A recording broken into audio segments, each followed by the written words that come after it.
stop talking now, guys. We're going live. I mean, I'm all rude.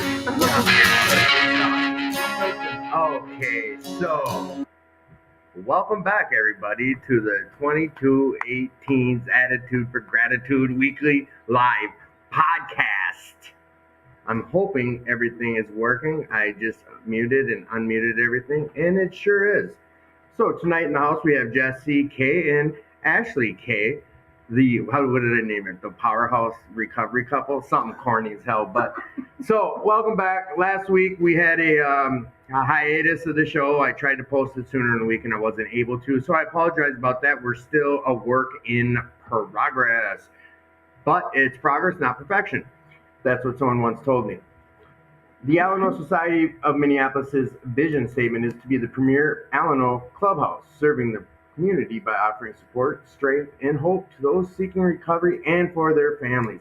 Our values are recovery, wellness, inclusiveness, and innovation. Tonight's a good example of that. Last minute, we had Icky Pop come in here and rent out the annex and auditorium, and there's probably 150 young people in recovery down here at the club right now celebrating their Halloween bash. And that's a big deal.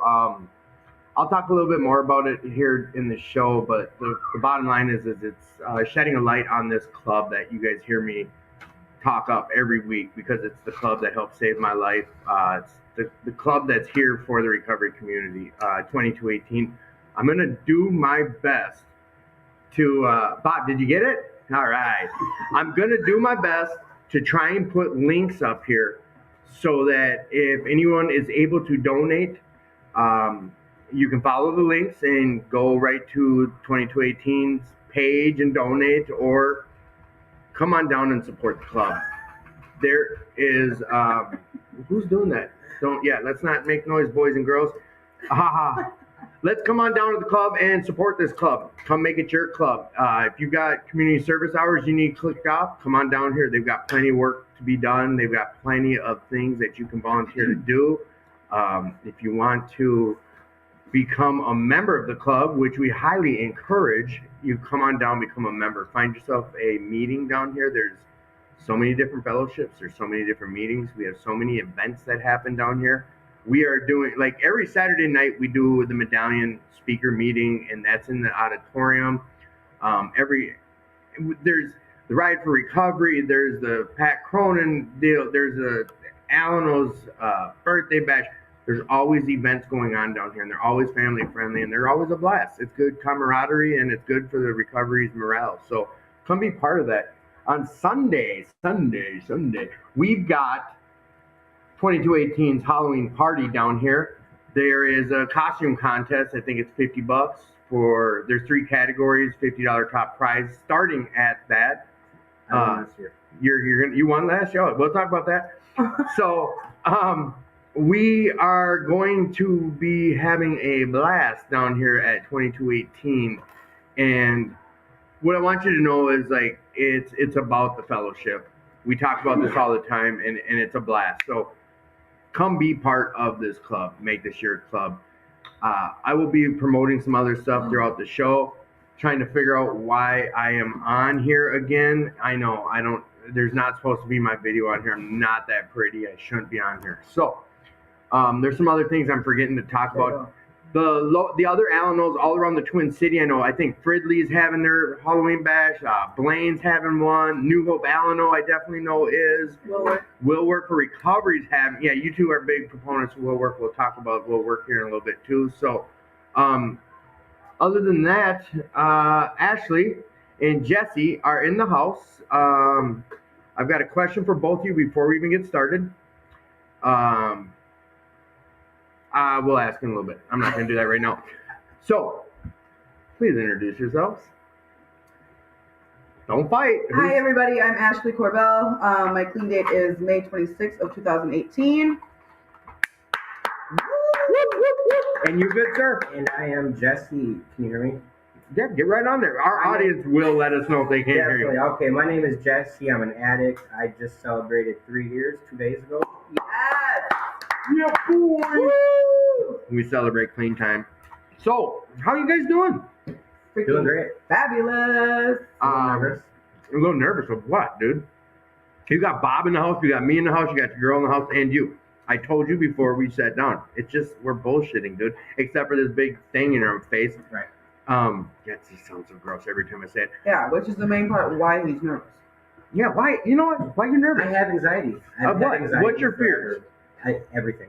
Everything. Because we're all Watch the watching. microphone, babe. So, Everything. no, bullshit. Why? Your buddy Dustin's on here watching.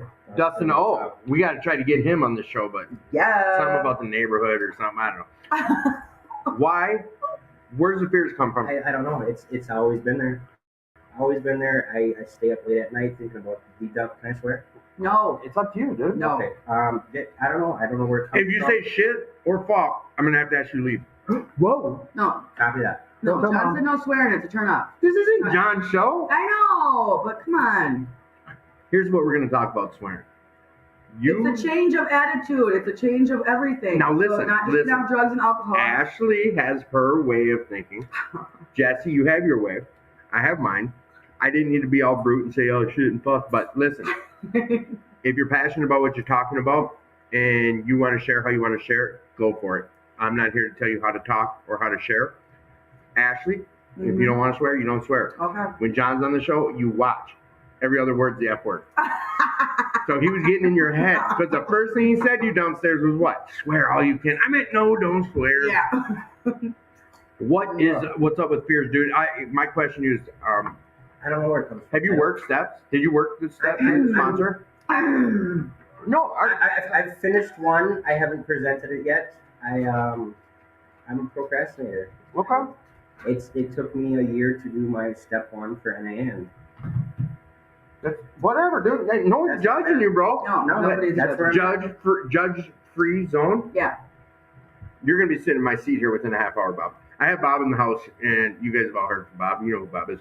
So Jesse, we have no format here, no topics, no nothing. So if the audience wants to hear us share about something or wants a certain question asked, put it on here, and we will get to those questions. I just want to say one thing though. For Jesse to be by this microphone and have this microphone in his face right now is a huge, huge step. I know. Because when I met him, he wouldn't speak to people. He was super, his anxiety went Is crazy. it introvert? Is that the word? Yeah. Yes, where you just don't want to be around people. Yes. So, I know. so this is a huge step for him. I'm super proud of him, and he was actually super excited to even be on this show. So he's facing those fears. When were you here last? When we were down there, but what was the event? Was it the Christmas? My last time being in this building. No, at the show. No, at Because the you show. you haven't I been was- been here twice? I or- was- So Yes. it was Ashley and Elena. Okay, and were you just here supporting her? Just supporting her, yep. Weren't you guys here for the Christmas show too? There was a Christmas show. No, we weren't. No. They were young. No. Huh. We've seen the pictures. Oh, that was with a bunch seen of the yeah. pictures. No, Yeah. no, we Yeah, we read out of the books. Yeah, that's right. What about Gopher State? Did you guys stop by and say hi? Yes, we did. Yes, we did. We seen you as you were getting a kibosh on that. Oh, yeah. When they were voting us. Yes. So Jesse, like, I'm not gonna bust your balls. That's where Tim's own growth is. You would have been someone I'd have picked out and been like, well, why are you so nervous, and make you talk. You guys have you guys just got back from a trip, if I'm not mistaken. Yes. Like I said, we have no format here. We're not jumping back or there's no order. Let's talk about where you guys went, how long you were there. Tell me about it. Both of you. Talk to us. Oh, What'd you guys okay. do? So my mom got us tickets, or she got so we went on a cruise, a 7-day cruise, leaving out of Miami and went to Get off the phone. why? Keep going. Oh, it just booted me out. So we went to St. Thomas, St. Martin, and Okay. Coco Cay. What is that? Perfect day of Coco Cay. Is that Florida? Coco Cay is It's an Bahamas. island. It's an island that the cruise line bought. So no other cruise ship goes to this island. But Royal But Caribbean. Royal Caribbean. Oh, they It's- own it? Yes. Yeah. So for us to be out in the Bahamas, for us to be on a 7-day cruise was just like mind blowing, because I never in a million years would think that an addict like me would get that chance to do something like that. It was definitely hard at first. Day one, I found out that there was meetings on the boat. I definitely like went. AA and NA meetings? AA meetings. Yeah. They have every day on the boat. I made it there day one because I was literally so close to drinking on day one of being on this cruise. because everybody was intoxicated. Boy, Everybody. There was like booze cruise.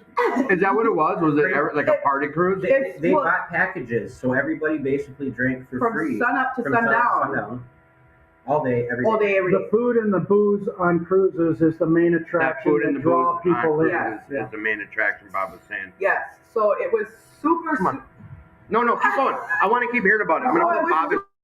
It was super difficult. So day one, we were like anxious because like the boat's huge and we've never been on it. So it was a new experience, and just to see how much fun everybody was having, I was like, ooh, I can have that much fun.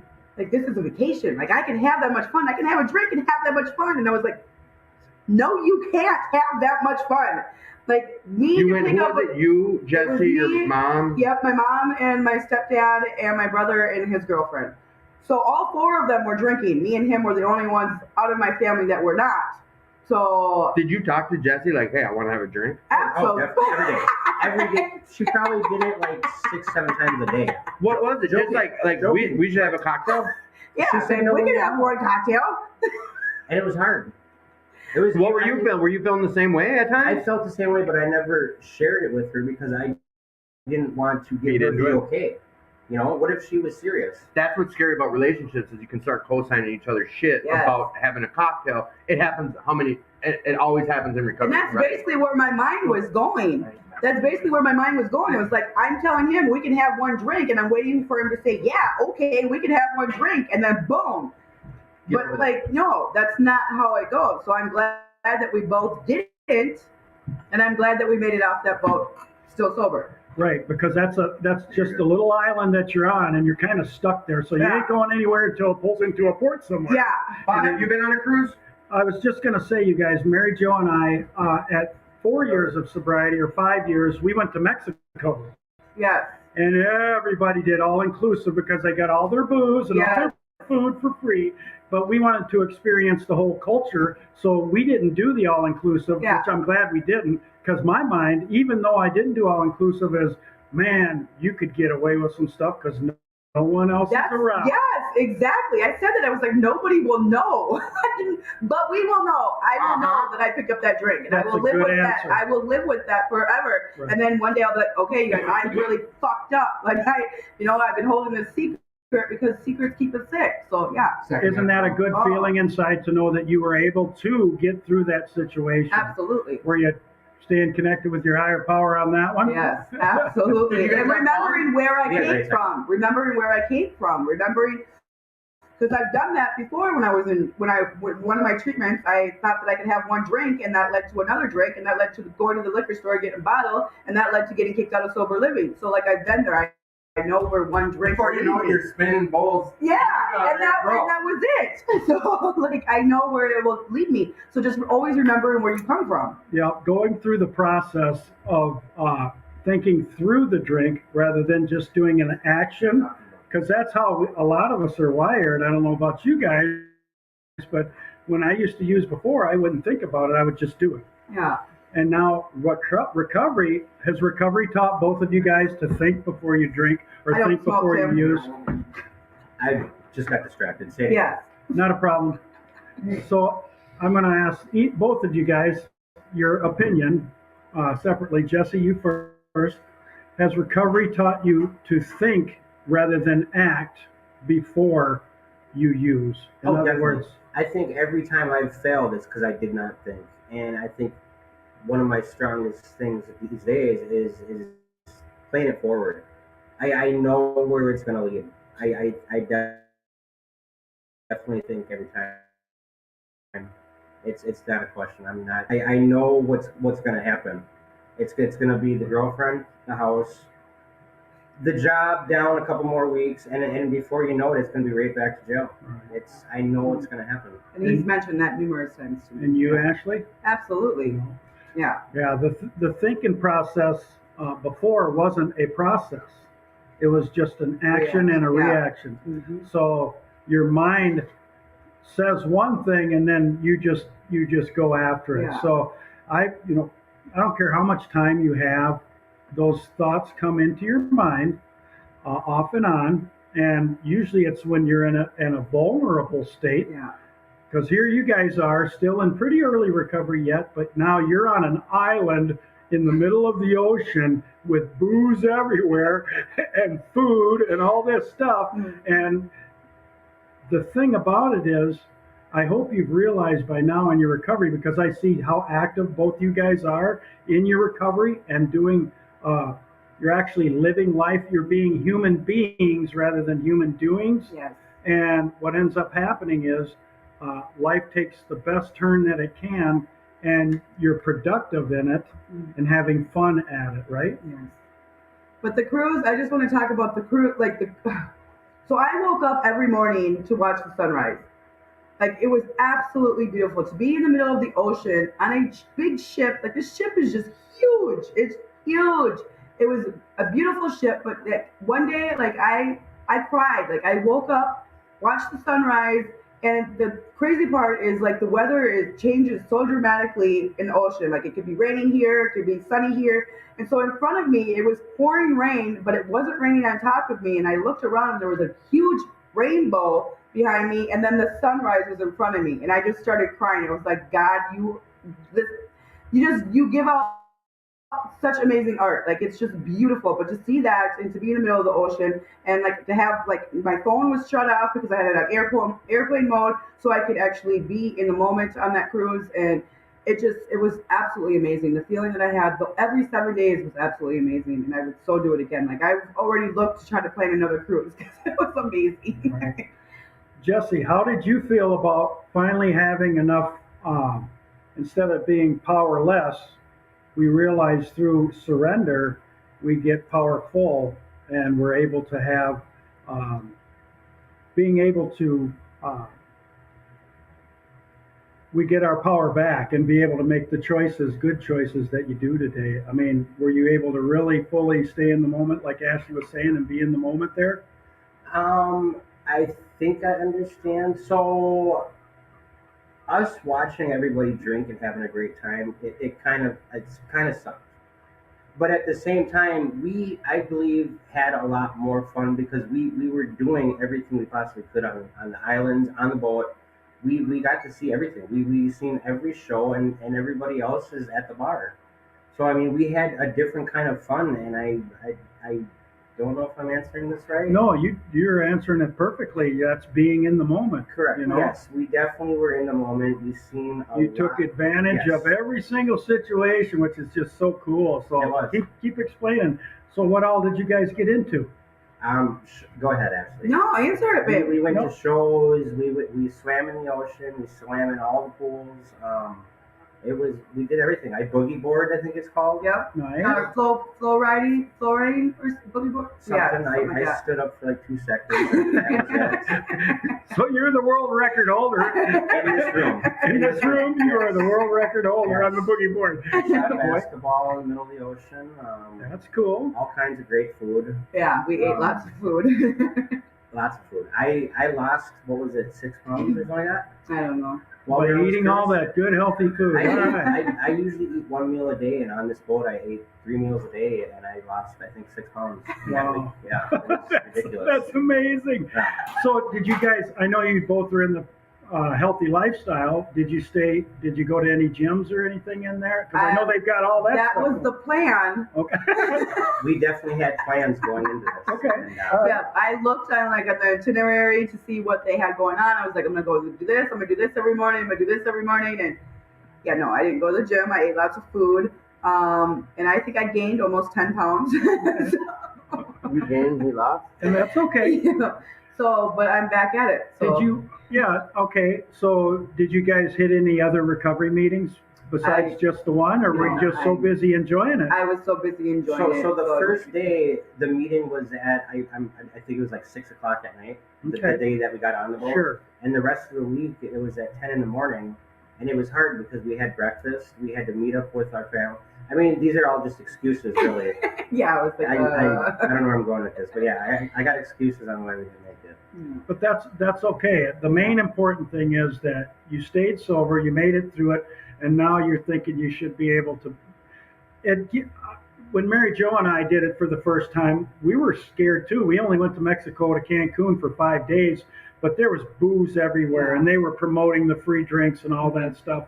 And the thing is we made it through it, and we decided, wait a minute, this is the most fun that you can have in your adult life. Yeah. Being unsupervised and being responsible. Is that a good feeling, you guys? Definitely. Yes. Isn't that a great feeling? Yes. What did that feel like for you, buddy? I had a great time. I'm proud of myself for making it through it, and I'm proud of myself for actually, living it. I never in a million years could I believe the things that I'm doing these days. Right. There's a lot of things that I feel uncomfortable doing that I'm doing that I never would have done. Sure. Being on this show, I remember jokingly somebody asked me to do on this like a year ago, and I was like, absolutely not. Absolutely not. So the question I have for you guys, and this came from a listener, was first, how long have you guys been together? And second, how long have you guys been together? We just hit our 2-year anniversary on his 3 years of being clean. So our anniversary is the same day as his clean day. And then, did you guys have your own quarters on the boat? Or did you Our guys have own, to yes. share a No, room? we had our own room. Yep. Okay, did you guys do any, or no, I'm joking. I'm like, Well, you guys where's know, this but going? here's the thing: is I'm asking is now Bob started touching on it, but looking back at the trip you had, going into let me just read what he wrote. Going into the trip, were these the fears? Were these the fears about drinking? Were these even a fears prior to going on the trip? Was drinking on a cruise? No. Okay. So I heard before going on the cruise that there were AA meetings on a daily basis. So I was like, no matter what, I'm going to go to these meetings and it's going to be okay. And I didn't think, because I was like, I don't think about drink. Like once in a while, I'll think about having a drink. Like when we go out to dinner, it's like, God, I wish I could just have like a Bloody Mary, or I wish I could just have a glass of wine and just be okay with it, knowing that I can't, but it's still a thought. Yeah, like Right. It happens. But going on this cruise, I didn't think it was going to be that big of a problem as it was. How long before you realized that it's a party? When you guys got to the boat, how long was it where you're like, shit, everyone, this is about drinking? We got on the boat at what? 2? But 1? yeah. And people were already tanked. Yeah. We walked in. Like you walk in and there's a the bar bar's right there. right when you walk in. So Everything then, was just slapping the like face. Bob was saying it too, like that's what they promote on these things. It's a big party. Yeah. But Bob also was touching on this is like looking back on it now. Do you realize like shit, we had just as much fun as because I know when More you so. when More you guys said something to the fact like we made it through it. Like it wasn't a hurdle to get through it not drinking. Yeah, it came up. But like looking back on it, like talk to me about the fun, like not the items you did, but the experience of what kind of fun without needing to drink. So not just on the boat, but like I've had more fun in recovery than I've ever had using or drinking. But the fact that I was able to do so much, be in the moment, enjoy everything, and not having a hangover or vomiting, because there were so many people vomiting everywhere. There were so many people that looked like they were just tanked and couldn't even even it was just crazy. Like the one lady that was in the pool, she was so drunk she couldn't even really even be beat. She wasn't gross. there at all. It was Just gross. Yeah, super gross. And I'm like, oh, seeing people freaking stumble and fall, and it's like, no. So the fact that we weren't drinking, the fact that we were enjoying the moment and like having fun, like he even got in the pool and played in a volleyball tournament with a bunch of people. So like Strangers. yeah, strangers. Mr. Fears and Sharon doing shit. Right? Yeah, but we had so much fun. We're jet skiing in the middle of the ocean. Like it was just a blast, and we were present and in the moment and enjoying everything without drinking. Right. So the fact is, aren't you guys just truly happy and feel blessed that instead of saying, how was your vacation? I don't know, I got as far as the bar. Yeah.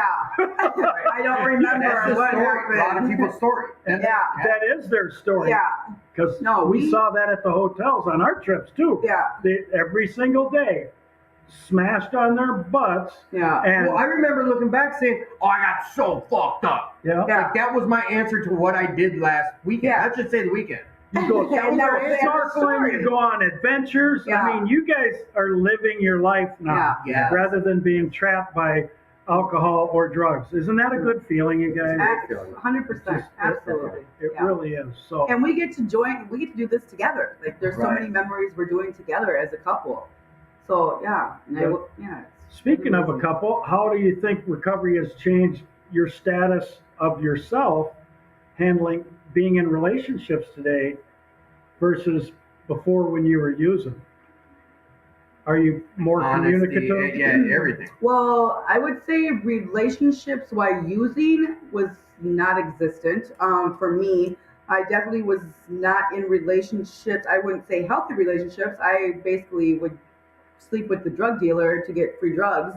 Other than that, I wasn't really ever in a relationship. So right now, to be in a relationship with Jesse and being sober and clean and being in the moment and actually communicating and enjoying life and adulting, like living in our apartment, both having jobs, adulting, and doing what we do after work, but paying bills, all that, like that's all different for me. I've never experienced anything like it, so it's all very new. How about you, Jesse? How's the relationship status changed for you? Being in a relationship and telling the other person how you're feeling, or and staying connected. Communication's hard sometimes. We are just like any other couple. It's not as great as people see on Facebook. We argue a lot, Absolutely. but we get through it and we start over the next day. I think that it's a lot easier when I'm not on drugs to disagree with her and then resolve it afterwards. I think that's a lot easier. And I don't know. It's different now that I'm not on drugs, and I still got some of them old. I for a long time I kept thinking she was cheating on me. Old habits. Old habits. Yeah. Thank you. No. And it was bad. Like I've been saying this, the year I've been with Jess for a year on Halloween, so that's like one full year. And when people ask me about it, I'm like, yeah, I'm in a relationship based out of honesty. It's not, that's what it's based on, but it's the only time in my life I've been in a relationship that I'm being honest. Yeah. So I can say it's based on honesty, but you're talking about, you were in relationships to get something out of it. Yeah. Like, no. Definitely. Yeah. Your history is like, we didn't really go to your history about your dating life, but like today, and you started alluding to it, when problems arise, how do you guys deal with it? And like, I'm talking blowouts, arguments, this and that. Like, how do you guys figure that out? How do you guys come to an arrangement? What's the process? So let me talk about the arguments. Okay. So Jesse is super calm. He does not argue. I'm the one that argues. I like pick fights to see if he'll argue back with me, and he never does. And I'm like, oh, just get angry. But he doesn't. He's super calm. He tries to he'll walk when we are, and he told me this when we first started dating. He's like, if you ever want to argue with me, I'm just gonna try to change the subject. I'm gonna make a joke. I'm gonna make it funny, or I'm just gonna walk away for a little bit and give you space. Like, I do not like confrontation, and he has kept that statement 100. He has not argued with me, and he does. Like, when I get mad or angry, he'll walk away and he'll go out and smoke, or he'll just leave.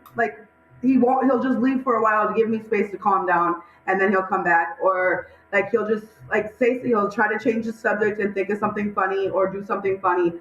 And I love that, because the argument is me. That's the old me. So it's not the person that I want to be, but I do have that in me still. Like, that's who I am. And it's stupid stuff that I argue about, but yeah, so I have the perfect partner. I really do. But the cool thing is that you recognize these things today, and you recognize it as well. So, I mean, that's called living in the solution, you guys. And even though it's a hard thing to live in the solution, you're choosing to be in the moment and live in the solution. So, just really proud of you guys. I mean, how much time do you have now? You have 3 years? Just celebrated. That a boy, and you are? I'm a month shy of 4.5 years. You go, girl. So I know you guys are very active at the Will Work for Recovery Club. Yes. You go down there often and stuff. So how do you think that place has changed your life? Will Work for Recovery has saved my life. And it helped me. How it saved my life is it helped me get out of myself. It helped me to do the fellowship, because it's more of a fellowship place And I love that. I love and that's what I say when I say I have more fun in recovery than I did in my addiction, is because getting out and enjoying life, doing fun things with other people that can relate to me and I can relate to them. So a lot of people in the program that we're doing fun things together. Right now, like where I'm at, I'm definitely growing out of Will Work for Recovery, and I do want to start finding other meetings to go to. You're starting to spread your wings. Yes, oh, sorry. Oh. I'm like, wait, what? He's tapping the table. Yeah. Yeah. So, and right now I do, so like I said, like I still have that anger inside of me, and like the person that I show on Facebook is not technically the person that I am. Like I'm different behind walls, this and that. So right now I do have a new sponsor through NA, and she's taking me through the book, and I'm doing things differently now. So I'm super proud of myself for that. Like it took me, like I've been without a sponsor for a while, and I was like, you know what? Something's got to change. Like I'm ready to grow more, and I need to grow more, and so that's the step that I took. I'm gonna hit pause on what you said. We're pausing. No, I'm just not gonna. We're not gonna keep going forward because Okay. I want to talk to Jesse and you both about this, because Paul Birch, Paul and Carolyn started Will Work for Recovery 5-7 years ago, and Paul was real adamant about, because you said something about I'm outgrowing it, and I know you didn't mean it that way. No, but that place I will always go to Will Work. That place is always number one in my book. Right, and now Paul's real quick to always say this to anyone who will listen, is like, this place is the diving board. You come here to get your, you start here and jump off. Like it's a good starting place in recovery. My story is no different than anyone who has some clean time. I started there. I went there for a year and a half. But that's like anyone who's listening, you go there, you fellowship, you get a good network of recovery. Yes. You might we do a Wednesday meeting, men's meeting, and like that I go to all the time still. But I was going there 6 days a week. That was my only spot. But you start fellowshipping. Because of Will Work for Recovery, I found 2218. Because of Will Work for Recovery, I met these old farts that were going there back then, and they brought me to New Hope Allen. And Paul preaches that. He doesn't take offense. And I just wanted to magnify that a little bit, how, outgrow it, but you're spreading your wings. Like, you're doing what they want people in recovery. His vision was that. Like, I want people to come here. While you're in recovery, will you always be going there? Absolutely. No matter what. No matter what. And I know they put you on a pedestal there of Ashley. She's outspoken. We all know you're loud. Yes. And you're outspoken about your recovery and that place. And that place saves life, just like 2218. And Jesse, what do you do at Will Work? Do you go to meetings regularly there? Is there a home group meeting you go to there? What meetings do you go to? Talk to me about Will Work for Recovery, Jesse. So I've gotten this new job that I've been at for about a year and 2 months, and my hours are crazy. I'm not gonna lie. I probably go to 2 or 3 meetings a month now. Okay. And my excuse is work. It's life. It's not an excuse. Okay, so it's life. So there are meetings I can go to on the weekends. There's meetings that I know of that are later at night.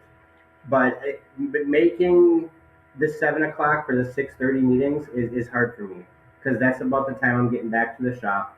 I'm tired. I've been at work since 5:30, and I want to go home. And I mean, back when I was using, I would have definitely gotten drugs when I wanted to go home. So I mean, I sounds like you're biting yourself on this. Like, well, shit, I could make it to a meeting. Do all kinds of excuses. But listen, are you beating yourself up for not going to as many meetings? I am. Okay, well then that's something. Like, if you see there's something wrong with it, then Jesse's got to work on that. No one else. Yeah.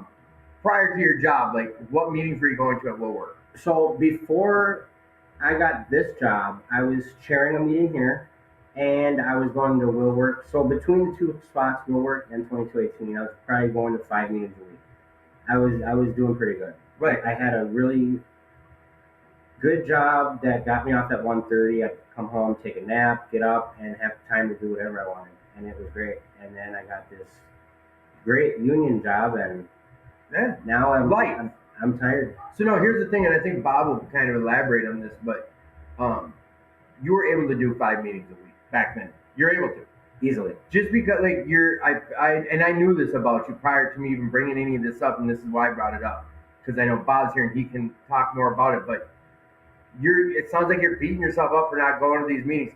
You know what your recovery looks like. You know what you know what you need to get fed in recovery.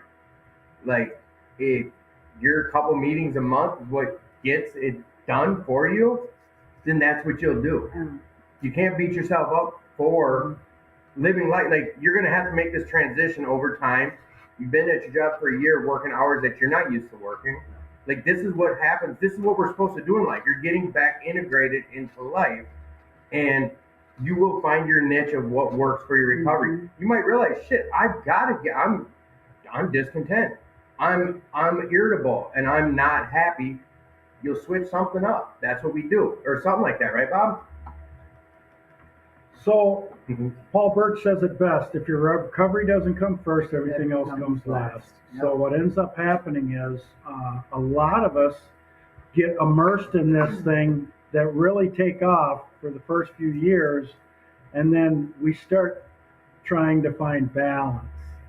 And I think that's where you are right now. One of the hardest things to You're do. trying to figure out your balance. So I just pray that you can figure something out where you can get at least a couple more meetings or whatever you feel that you need, where you get fed. Because that's what recovery is about, Right. you guys. We need to go where we get fed, and then in turn we can feed others. You know, we can't keep this unless we give it away. So the truth of the matter is, everybody on Facebook sees you guys out doing these wonderful things, but they also know you're involved big time on the recovery community. But the truth of the matter is, you're saying it. You know, you're being honest. I love how fact that you guys are being honest. Yes. You know, you're saying We're not this big happy. right. We're not this No. big, and that's what's so cool about this kind of a show, because we can be honest and open with everyone else around us that is listening and tell them, hey, you know what? The truth of the matter is, I realize I got this good job that I really like and stuff, but I'm tired all the time. I got to figure something else that's going to help my recovery.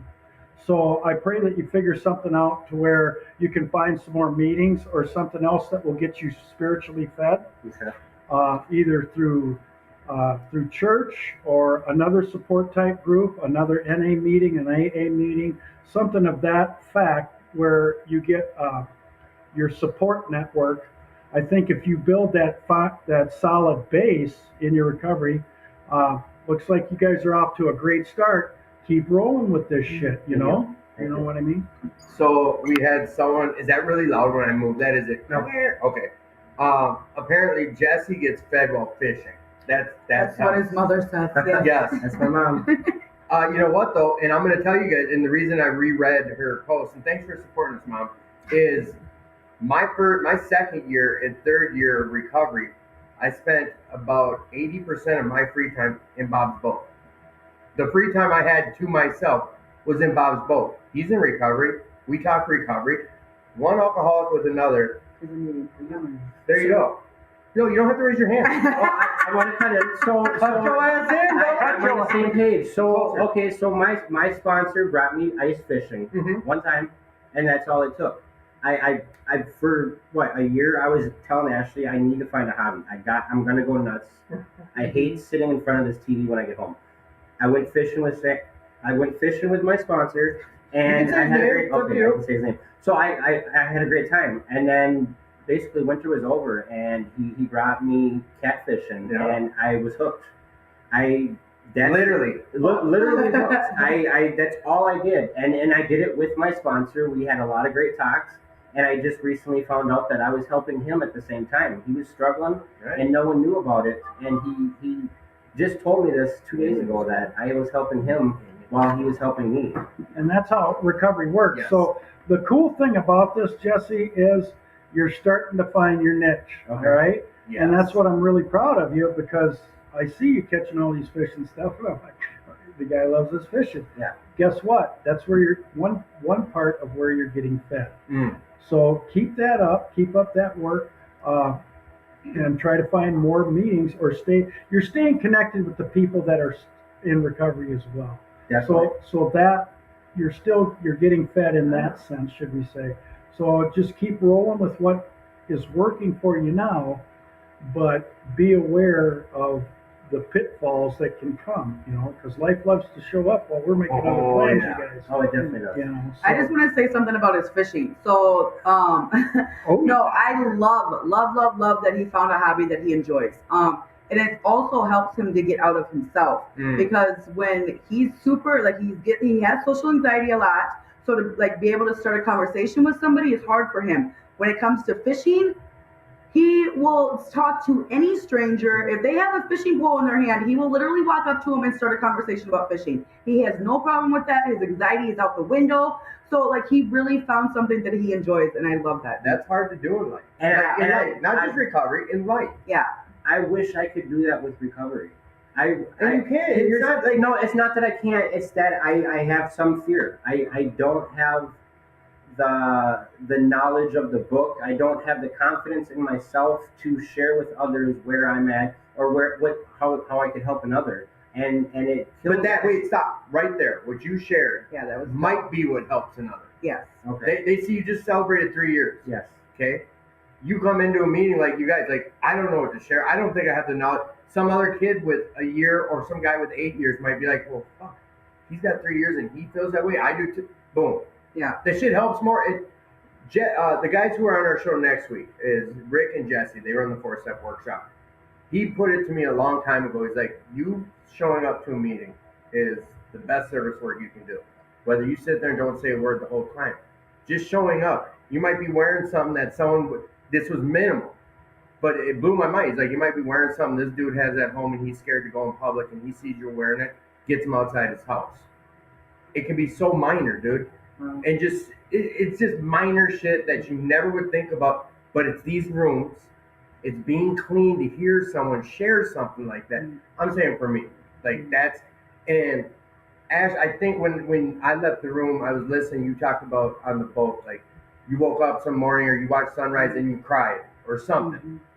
Like this is something, share with me, both you two, like has there been fishing, while you're out there fishing, have you gotten emotional just realizing where you're at in this situation, in this time of your life, being clear, finding something you like? Talk to me about situations like that, you guys.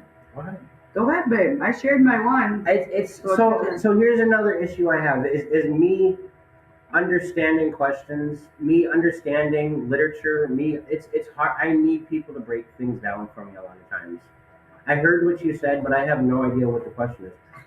There's no, because I'm a horseshit question answer, even though I'm a host. So basically what he wants to know is like, has there been any moments where you just like came to think like, hey, I'm super grateful for where I'm at in my life? Like if there's something that makes you emotional, like, hey, I'm doing this. I changed my life around. Like I'm happy where I'm at. Has there been any moment where it just kind of like how, like I said on the boat, how I cried just seeing the sunrise and the rainbow and stuff like that. And it just was like, oh my God, my life is like where it's at today. So I have those moments. Are you guys ready for this? Yeah. I have those moments when Ashley is being ungrateful. When she's complaining about where we live, that's when I have those moments.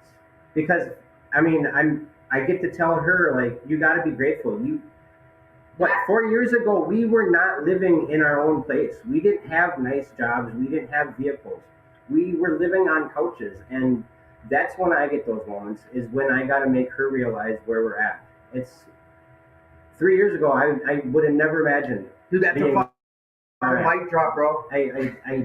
This is all new to me, and it's crazy, and it's a miracle. Now here's another thing: is you're out fishing, right? And you're right there in the moment. Just set the hook, or just baited the hook, threw it out there, and you're waiting for the next bite. And then you kind of look around. Have you ever done that? Looked around and go, wow, it doesn't get any better than this right here, right now. I've had those moments. Okay. So I only catfish, so I sit for very long periods of time. Oh, I know. I used to catfish a lot overnight. Yeah, that was the best time. I've gone days without catching anything, but I enjoy being by myself, staring at the sky. Usually it's after work, so I get to watch the sun come down slowly, and it's nice being alone fishing sometimes. No, I understand exactly what you're saying. You're talking to two fishermen, bro. I know what Bob does. Yeah, and I've been trying to get him because I would love for you two to get together. You know what? Yeah. Not just both. What do you do? What do you enjoy doing, Ashley? Have you found something that you? Yeah. What's your niche? Mine is the gym. Okay. and helping others. And helping others. What does that do for you? It puts me into perspective of where I'm at, where I don't want to be, but it like so no, Not today's. not to Hell yeah, that's what I want today. No, we can't. All right, if it's someone else's anonymity, I guess. So like there's so many people out there struggling, and a lot of people reach out to me, and it's like I do my best to help them. Like I got somebody in treatment, they just graduated treatment, and I seen that he was on Facebook, and so I reached out to him and asked him how it went. He said it went super good. He's in sober living, and it just started from him just reaching out to me and said, I'm done. I can't do this no more. I need treatment. And that next day I got him into treatment. Yeah. I got him into treatment. What? Oh, I got him into treatment, and now he's doing sober living, and he's doing super good. He's got over 30 days, and that just makes my heart melt. Yes, babe. Somebody made a post earlier about just thanking everybody for being there for him, and I said that I was super proud of him, and then he just made this comment of what I have done for him in his recovery, and it just was amazing to hear like how much that I have helped somebody in their recovery. When I don't think that I'm doing much, but then people remind me that hey, I am doing something and I'm helping them, and it just reminds me of where I'm at, and that's the best part about recovery is helping people to get where, because especially for the people that I've seen where I used to be and where I'm at now, like. So that I just share my experience, strength, and hope, and then that can save somebody's life. It's just a little bit of speaking. A lot. Yeah. So it's amazing. Even Jesse's buddy Nick, who's watching with us, he was struggling super bad, and he called us, and we were there in an instant to bring him. We went to the Powwow at Mystic Lake Casino, and he was struggling, and we brought him out, got him out of himself, and just let him know that he wasn't alone. And he's doing amazing still, but. Like just being there for somebody when they don't think they have anybody. There's amazing. These times that like I ride a motorcycle and I link up with tons of people in recovery and we ride bikes. There's times that I'll be riding on a motorcycle, and this just happened I was with a guy named Mike Kruger and Big Randy, and just that last Tuesday was real nice. We're riding like leaves, whatever, in nature. Shit, you're looking at beautiful stuff, right? Yes. I don't know what it was. I don't know what it is. And this happens to me all the time. Bob's got one of these awkward ass hugs from me too. Like, I'll get off my bike, and this is what I was trying to get at, and Bob was too, where he was talking about like when you pass it out there, you just realize where you're present, feeling good. Like, I get off my bike and realize I get this, like, these endorphins. I'm just like, life is so fucking good. Look at what you're talking about, Ashley. You're happy. Like, anyone listening, like, you're happy that you found out you helped someone who's struggling. 5 years ago, what were you doing? And now look at where you get look at what you get joy from today. Like this is the transformation we talk about. Like Jesse, I don't know, like a lot of your story. I don't think I've heard you share your story. I've never shared my story. And I so wish he would. But you know what we're gonna do real quick? So many people. No, what we're gonna do real quick is you're gonna take a couple minutes and tell us about you. Bam. No, seriously, give me a little experience, strength, and hope, because I use the bathroom, and I want the audience to hear. Just, you don't have to go the whole hour and 10 minutes, but what was your using like? How bad and grimy did it get to help you find these rooms? Then how did you find these rooms, and what has this last 3 years been like? Share with us. Talk about your bottom. Yeah, my using was I did what it took to. Did you smoke a couple of joints and had a beer and you're done? No, I didn't. I didn't smoke weed. I drank an occasional beer here and there. I used meth, and I used it a lot. I did whatever it took, and I'm not gonna glorify and say that I sold all kinds of meth. No, that's not what I did. I washed dishes at other people's houses. I babysat. I've crawled on the ground looking for dope. I've been at the bottom and I've been at the top, and it's horrible. But I don't know. I'm not ready to tell my story. I don't know. Yeah, okay. I'm not looking for a story, but what was it that you think made you make the choice to do something different? What was your last hurrah of this has gotten so bad, I got to do something different? I didn't want right now being clean. I did not want this when I started. It was a prison sentence or drug court. Okay. It took me about 10 months for me I was faking it till I made it, basically. My plan was to graduate drug court and go right back to what I was doing. I like it. At about 10 months, Honesty. at about 10 months, something changed. I asked somebody to be my sponsor. I started taking it a little bit more serious. I started talking a little bit more, and then that's about 11 months clean is where I met Ashley. And okay, so how long before when you came in doing the fake it till you make Yes. it thing, when did you realize that, wow, my life is actually starting to get better? When you got that sponsor, or right about that time? It's hard for me to realize that something's changed, something's getting better. I don't think I really noticed a big change. So I graduated outpatient. I went back to the old job that I've always had while using. So I mean, nothing really big changed. I just got a job. I think I realized life got better once I met Ashley. That's about the period of time where things started clicking. I got a job that wasn't doing what I've done all my life. I moved into our own place. I got my license back, and it takes a while for me to realize that something's working. I don't know. It's hard for me to see what's right in front of my face sometimes. I just want to read this this comment that Robert just posted. He said, "Jesse, I was fresh off a relapse, and you stay with me and welcome me with open arms. You helped me in so many ways you don't realize. I was feeling unwelcomed by my recovery family at the time, and I walked away from those people to join you and your friends because of how you welcomed me. I already had knowledge of the book, but I needed people to be real, and you were." That's the biggest smile I've ever seen, Robert. The biggest smile. He's awesome. Yeah. So you do help people. But how Jesse and I like really met was he like, and this just shows that he didn't want to go back out there because he reached out to somebody that he didn't know. With his anxiety, he still reached out to me. Yes, he's a male. Yes, I'm a female. But he reached out to me probably because I'm super outspoken and I'm like, yeah, and that's You're just an me. extrovert. Yeah, Like me. I'm super bubbly, so people probably feel comfortable speaking to me. And he reached out to me on Facebook and said, like, I need to do something different. Like, I need a meeting. And he reached out, and I brought him to my home group at the moment was Lakers and Prior Lake. And I said, here, I'm going to this meeting. I'll pick you up and go if you want to. And he said, yeah. So I started bringing him to meetings and got out of himself. And then we started hanging out more. And then that's when we got connected. But yeah, for somebody to be an introvert and me be an extrovert, get together, like sometimes opposites attract. yes, but he's definitely yes, we are opposite in so many ways.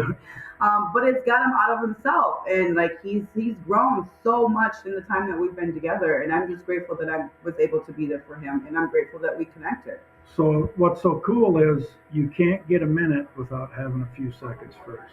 You can't get a day without having a few hours. You see what I mean? Yes. And so you two are just doing what you need to do the next right thing. So you're on a great path, you guys. Just so proud of you. Can't say how thankful I am to see you guys and to even just be here tonight with you. So what's the next big thing you think is going to be happening in your life? Hopefully getting a house. I want a dog. I want a dog so bad. And that's another thing that we are complete opposites. Hope. He's not an animal person, but I love animals and I want a dog. What do you think about the dog thing, Jesse? I think long term. I think long term, and I see it's hard to make a commitment with a pet. Oh, it is. It's like having a child. A cat wouldn't be too bad, but having a dog, it's a commitment. It's a big commitment. Oh, what? Are you saying no dog? I'm not saying no dog, and I'm not saying that I'm not a dog person because I've grown fond of a few dogs that I know of. Petey! Petey's one of them. Yes. You want to wrestle? Yep. So it's not out of the question, is what he's saying. He's not saying it's out of the question, Ashley. Come on, there's hope. Real quick here, I'm gonna try to speak as this person would be saying it. Jesse, Yes, I was fresh off a relapse. Oh, we just read that. I already we just read that. Damn it. You're I go to the welcome bathroom. back to the show. Did I sound kind of like Rob? Yeah. Rob, I love you. All right, we ain't wrapping shit up. Bob asked a question that sounded like we were rapping. We ain't nowhere No, near. we're nowhere near that. Nowhere near it. So I tasked you guys 4 weeks ago with topics to bring to the show. What's the first one you guys want to touch on? We didn't come up with topics. any topics. I asked him, I said, what do you want to talk about? He's like, we're just going to wing it. All right, good enough. So why couldn't you make the show last time? COVID. Talk to me about it. What happened? So I woke up one night in the middle of the night and my body was aching so bad. Like I couldn't even make a fist. My muscles, and I'm like, okay, so I'm not going to work. And I was like, I messaged my boss. I was like, I feel like I just got hit by a bus. And then I was in the fetal position in my bed for like 2 days. And then finally I took a COVID test and it came back positive. And then a couple days after that, Jesse got COVID. Oh, you ended up getting it. I did. I definitely did. It was not fun. It was 2 days of being sick and then a few days of recovering. Yeah. Well, more than a few days, because I think I'm still recovering. Like my muscles and my it's still. Well, I just read somewhere like it adds like 3 years onto your organs or some weird stats, but I don't know how in the hell they could know shit like that when it's only been around for 2 years. Yeah. But like being sick, dealing with this shit while you're in recovery, like I know personally that's what it used to be, was just use over it. Like just use over it. If there was a problem, use over it. Like, did you guys go to the doctor? No. Who goes to the doctor? Yeah, who goes to the doctor? I do. I'm just We kidding. definitely didn't. I laid in bed for 2 days and then started cleaning the house. Was it just like a cold? It was just body aches. It was body aches. Yeah. She had the sweats and I had the chills. Wow. Because you guys are my first guests on the show who have had COVID that we've talked about it. Okay. I think I've had other guests who've had it. I think Bob was I've had patient it 1, 3 times. 0. You remember that? Back before COVID came out, you were sick as shit for like a month. I know Remember I that? had it before it came. So I think I got COVID a month before they announced it. So like in March and or that one.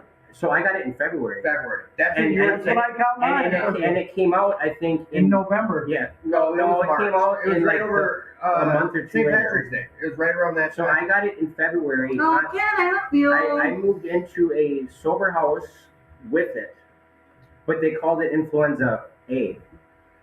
That's what they called it because I mean, there was no COVID yet. Realistically, that's not saying that's what it was, but Robert, you can't even write posts because we don't want to catch it through the air.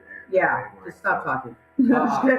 We Just love you. kidding. And Ken, we love you. Thank you everyone who's checking in and with support. And remember, this is the interactive show. So if there's questions you guys want me to ask, or there's things that you want us to revisit, please post those up here for our guest or for Bob or for myself. It's an open book here. We don't not answer questions. So the next thing we're going to talk about is acceptance. Every show for the last few months, we've been ending it with reading page 417. Jeez, I think I caught you COVID. With the acceptance. No, we're not getting married, and no, we're not having babies. Becky. Who asked that? Everybody. Are you guys getting married? It's a Have you guys talked about it? So I have no opinion on it. It'd be kind of cool to do. It'd be fun. What would be kind of cool to I know do? that's a weird answer. Yeah.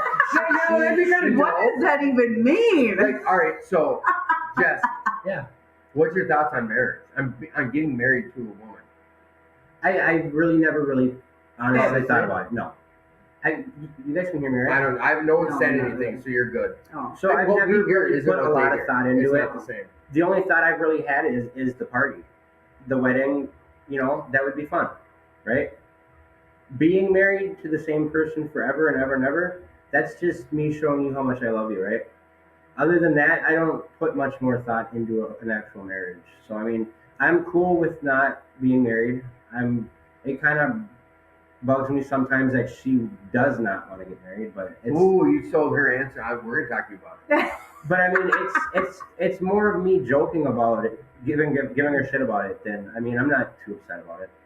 Because I said what you said in my head. I just had this conversation. I had this fear, like, the rest of my life. Yeah. And not the same person in bed with. No, just the same person the rest of my life. But someone broke it down to me the same way as recovery. Like, what are you worried about next week or next month, next year? Why? Today. I started, like, with my recovery early on, that's when the whole just for today clicked for me. When I realized, like, I can't do nothing about next week. I can't think about shit. I can't ever go to the bar and have a cocktail again. I can't have a Bloody Mary on a Sunday morning. Like, I can't ever do this again. I can't ever go take a blast when I'm fucking on a weekend and I got extra money. Like, I can't think that way. Today. That's when it clicked for me, just for today. Same with the relationship. Like, when that talk of marriage comes up, I can't dwell on it for the rest of my life. But I guess when it comes to marriage, that is what it is. Yeah. 21 years. The rest of my life. You just celebrated an anniversary. Yeah, my parents just did 38. Matter of fact, congratulations to Scott Larson. He just was up here and celebrated 38 years. That's freaking awesome. Yes. So your thoughts on marriages? Yeah, it'd be fun. That's your thoughts? No, it's Yeah, kind that's- of, no, that's just what came out of my It's mouth kinda at the cool. moment. I've never really put a lot of thought into it. You haven't. No. And because of what I'm going to get the answer from Ashley. What's your thoughts on marriage? I do not believe in marriage. What do you mean? I That's a believe fucking weird statement. I don't believe in marriage. I believe if you love somebody and want to spend the rest of your life with that somebody, then do it. I don't see why a piece of paper and the government getting involved has anything to do with it. Like, I don't Native American or something.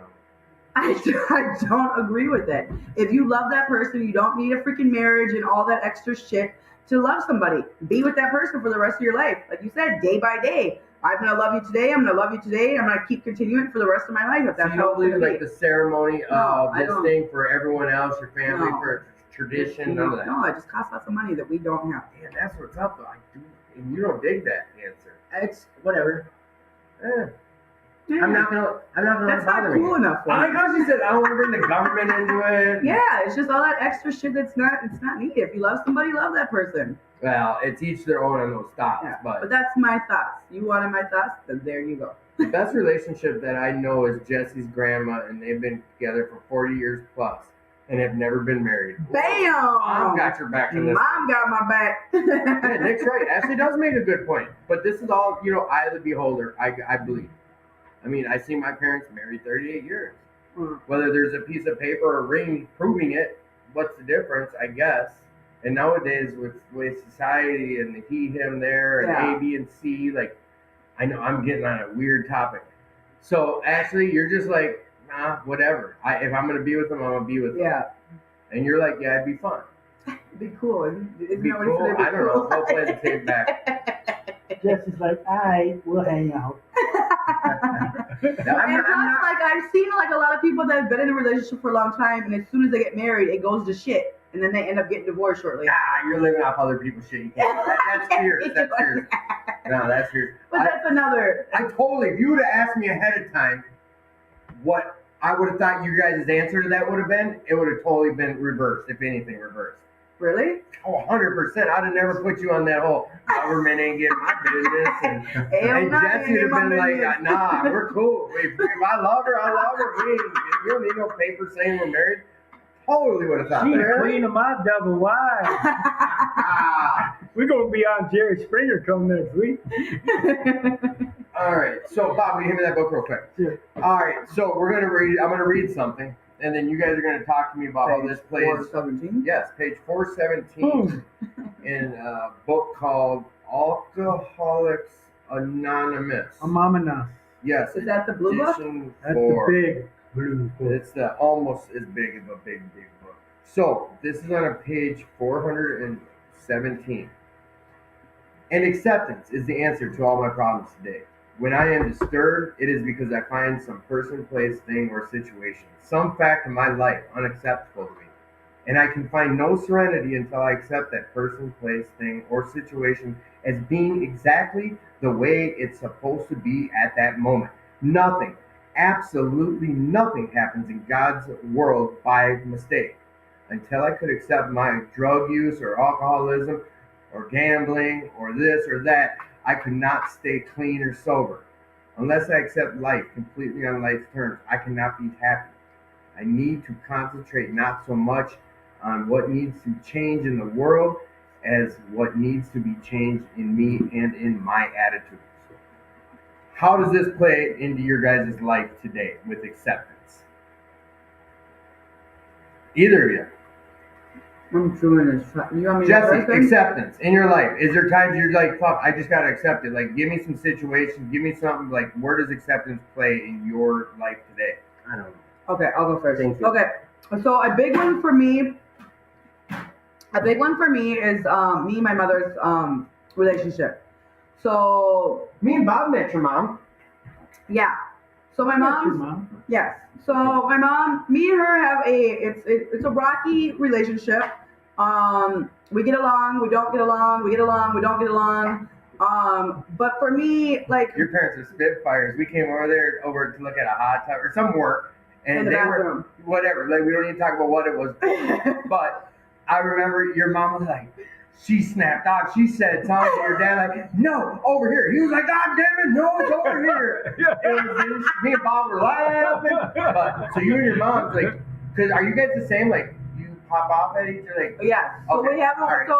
so growing up, my mom wasn't there for me. okay, So I held resentments towards her. I like blamed her for the reason why I started using drugs. Like I resented her for a very long time. I've been to numerous treatments, and it finally took for me, like it took a lot for me to forgive her for the past and to move forward. But still, even at the beginning of my recovery, we still bumped heads. We still like would get angry with each other, fight with each other. I'd hang up. We'd bigger backer. And for me, I had to accept that no matter what, she's gonna be the person that she is. She's gonna get angry at things, and I just have to let that go and accept that that's who she is. That's who she's gonna be. There's nothing I can do to change her as a person, and I need to accept how she is and who she is. And so now, like when she bickers at me, I just hang up the phone. I just say goodbye. Have a you great do it day. like you do it like Jesse. Yes, and I give her space. I give her space, and then she'll call me back, and I won't answer because I'm like, that's not enough time. I gotta give her more time than that. And that just happened yesterday. Like she hung up on me. She got mad at me for something, and she hung up, and then she called me back, and I was like, nope, that's not time. That's definitely she needs more time than that to just calm down. But I've learned to accept that. But is that what it was? Like, when you realized, was there a point you realized, like, shit, that's who I'm not going to change my mom. Yeah, I have to accept this or it's not going to work? Yes, and absolutely. And our relationship has got a lot better. So and it's what, you guys bump heads about? Like, do you even dwell on the way the past was anymore? Absolutely not. Is there nothing you can do about it, right? Nothing I can do about it. Because if there's nothing I can do about it right here, right now, it's pointless. It's pointless. Yeah. If you It's can't already happened. It's done. It's over with. Bam. I'm in today. And that where acceptance has played the biggest part in your life. Yes. Was with relationships, especially with your mom. Yes. Mr. K, where has acceptance had to come into your life in recovery? Or has it? That you can think of? Or has it improved at all? So like I said, I usually need everything broken down for me, but I'm gonna try to do my best. It's this easy. So Ashley told you guys I don't like to argue. Yeah. I Which think is awesome. How do you not get drug into an argument, especially if you're passionate? once I start arguing, I don't feel right. It's if I just don't participate in an argument, I can still live my life and be happy. I've noticed at work, everybody gets mad. So I do traffic control, and there's a lot of dumb people out there. You throw a couple cones in the road, and people don't know what to do. And so the people that I work with, they get angry. They get angry because these cars don't know what to do. And I tell them, before I worked at this company, I've never seen what we do on the road ever. So if I were to pull up to this, I wouldn't know what to do. I would be one of them dumb people. So I get it. So you're saying the drivers. I'm trying to make them realize that we do this every day. So we think everybody should. I don't get mad at work when everybody gets mad at work. I don't get mad with Ashley. I get disappointed here and there, but I don't get mad. And I don't know. I just. Wait, I gotta stop. I don't know if I'm answering this right. You don't get mad in life. What upsets Jesse? What is it that gets under your skin? When's the last time? And I do get mad. And It's this is me just being curious I now. let it go. It's Yeah, I I'm don't kind of know. curious now too. Now he's getting more into it. 8 times get snagged, 7 times the line breaks. He's a new fisherman, so he Okay, looks so bad. I get mad. That's happened. He didn't get mad. I Like, he get broke mad. the hook like 3 times, and the hook fell off the line like 3 times, and he just continued on. I think I got mad, and I don't even It's a fish. small little mad. I don't get pissed anymore. I do get mad because So you did get mad. so What got you under your there was a skin? point where I didn't know how to tie a knot, and I didn't have Sam with me to show me how to tie a knot. So I had to figure out. So there were times where I got mad, but I got over it as soon as the line was back in the water. There's times where I do get mad with Ashley, but I can laugh it off. You know, I can go smoke a cigarette and watch a TikTok and be okay. I don't know. I don't know if I'm answering this right. There's no right or wrong, bro. No, there's no right or wrong That's not answer worried here. about it. Yeah, don't worry about what. So You his old roommate in Sober Living just said too. He said Jesse Koski is the most laid back person I've ever met. His face gets red, but that's he So, lived with them for a while. Like so this is what it was like even back when you were using. Like you weren't an aggressive person ever. Aggressive, no. You've always been laid back. So when There's been I get mad, I go off by myself. I used to go for drives by myself. I mean, for the most part, I lived in my car, but I So you just drive your house down the road. bottle it. No. So okay, so here's what I do. I bottle it up. Yeah, I bottle it up. So has there's been, hold on, let me share a story. Yeah. So there's been a story of somebody that I like used to use with, and that he knew, and he said as soon as he came in and started a conversation, like he was like starting to fight, like he's a super big fighter, this dude or whatever, and he said as soon as he started fighting, he literally crawled underneath them and ran out the door and left.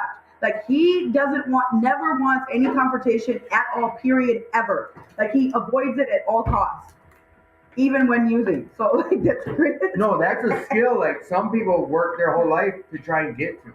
Like I don't know if you realize that or not, but not to get mad or not to let it come to the surface. Because Bob, you know what? Some of the most upset I've seen Bob is with the story he just gave you. A tangled line keeps tangled, and then the snag happens, and then he breaks the tip of a rod, and then all of a sudden a fish jumps up, back to back to back. I've seen Bob get mad, and it's that. And then we can look back at it though in retrospect, like the problems we have today ain't shit compared to what we thought we had before.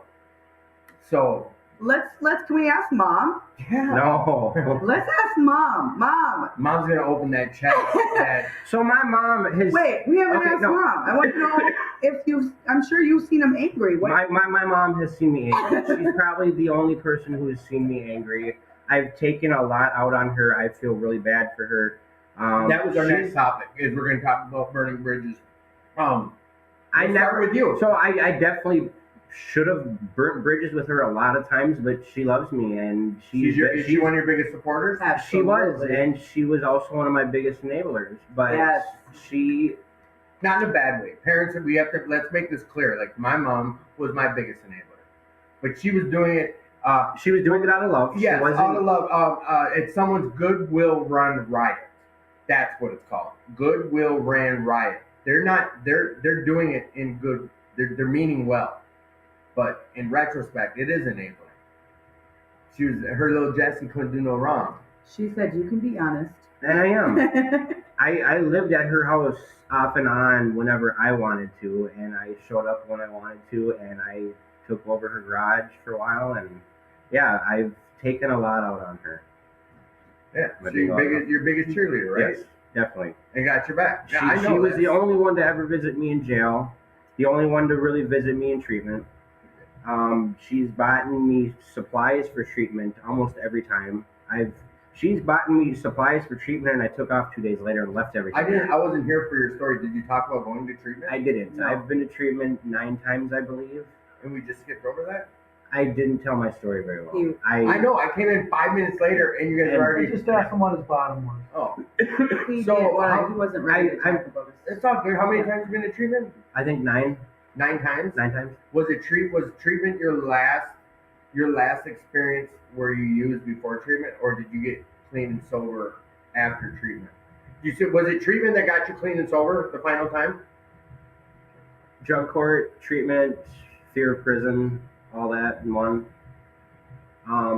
So I already shared on it, but you weren't in the room. So yeah, I came into this clean time. I came in here not planning on staying clean. Really? I planned on graduating drug court, doing a little bit more probation, and once the probation was done, my plan was to go right back to the streets. So now I've been done with drug court and probation since. So the drug court I've been done for a year. The probation I've been done since June. July. This is what they always still clean. Well, this is what they say. Like, just show up. Hopefully you hear the message, or hopefully the miracle happens. We don't care what got you here. Mm-hmm. I don't care. Even if you're here to appease mom or your kids, like shit, you might catch a message. You might catch what got you to stay. And like you're still here. You still have reservations. Like I might be able to go back out and use eventually. No. So 6 months ago, maybe I made a plan. I was gonna get high about 6 months ago. Oh really? Yes. I didn't know anything about this. She didn't know anything about it at the time. I brought it up to my sponsor, and then I told her. What was the reason? You're just like, what? It was. So Celebration? okay. So here's what it was. I never remember. I was laid off. Yeah. I was laid off. I was bummed. I was depressed. I didn't know when work was coming back. My girlfriend and my sponsor were both going to Chicago for a convention or something. So the two people who were kind of like, holding me accountable for were gone. No work. So I didn't have to worry about not showing up for work on Monday, right? No one's going to know, right? Yep. So then it was, they were supposed to leave on like a Thursday or something. And then I told my sponsor on Wednesday, and then that Thursday they didn't go. Because of that? And then work picked right back up. They didn't go because No, they just didn't go. I don't know what the reasoning was. They went. I didn't go. What was it? No, yeah, Ashley, how did you find out about it? I think she found out about it like a week later, but my sponsor found out before the actual event. Why didn't you use? I didn't want to use. I wanted to use, but I didn't want to use. So what stopped you? If you had that reservation, what stopped you? Calling my sponsor. I did what I was supposed to do. That's what stopped me. Like, Right? you don't get upset with yourself for the reason that you started thinking that, though? No. No, I'm just saying. 'Cause I know a lot of people beat themselves up for having thoughts. You don't have control over what your thoughts are, just on what you do with those thoughts. I can't get mad at myself for being mad. There you go. I can't. So, spiritual experiences. Have either of you had them, and talk to me about it? Probably not. Mine is on my bunny story. Sure. So my bunny story. So you got all in all. Yeah, because everybody thinks my bunny story is funny. I want to hear it. Bunny story. So I have a tattoo of a bunny on my arm because my bunnies are like my higher power. It's like a way of God, like going through nature to show me that He's listening and that He's there for me. So I was in treatment at Project Turnabout in 2018. It was the last treatment I went to. And there was one day I was struggling, and so Project Turnabout, it's in Granite Falls. It's out in the middle of nowhere. And in the back of the treatment center, it's just like this, it's like these woods, and it's got this trail, and it's super beautiful. So we used to always go lots of walks behind there or whatever. But I was sitting on this bench, and a bunny came up to me. Well, it just came up to the area I was at. And As you go down the rabbit hole. Alice. This was one day. So, and then this bunny, it's like sat there, and I was like, I named him something. And I said hi or whatever, and it like looked at me, and his mouth like opened, like he was speaking to me, and I was like, what is going on? So I went and grabbed a friend from inside. I was like, this bunny is like talking to me. I was like, what is going on? And then she comes out, and I was like, whatever I named the bunny, and then I was like, meet the, so I like introduced these two, and the bunny like lifted his paw and like waved at her, and I was like, what the is going on? I swear to God. And I was like, okay, God, I was like, I see you. You know what I mean? Like I hear you, I see you. And one day, and then another day, it was a whole different day. I was struggling super bad. It was like 2 weeks after being in this treatment. I called my mom. I said, you need to come get me. I am done. I can't do this no more. I was like giving up. And I like started like having a panic attack, and I went in the path and went walking. And as I'm walking, there were baby bunnies and big bunnies. There were so many bunnies, and they were following me on this trail and walking with me. And I was like, what the fuck? Like it was just, I was like, what is really going on? So that was like spooky, and I was like, okay, again, God, I hear you, I see you. Like I'm not gonna give up. This is where I'm supposed to be. And then I continued treatment there. I didn't leave. I stayed there. I did end up getting kicked out for fighting. And then I went back to my mom's house and I did outpatient. And as I'm doing outpatient, there was time that came. I had a warrant for my arrest, and so I was talking to my counselor at the time. And I was like, okay, I need to take care of this warrant. I was scared as shit. I'm talking to her about it. She's like, this is something you need to do. Da da da. I was like, okay, I'm gonna do it.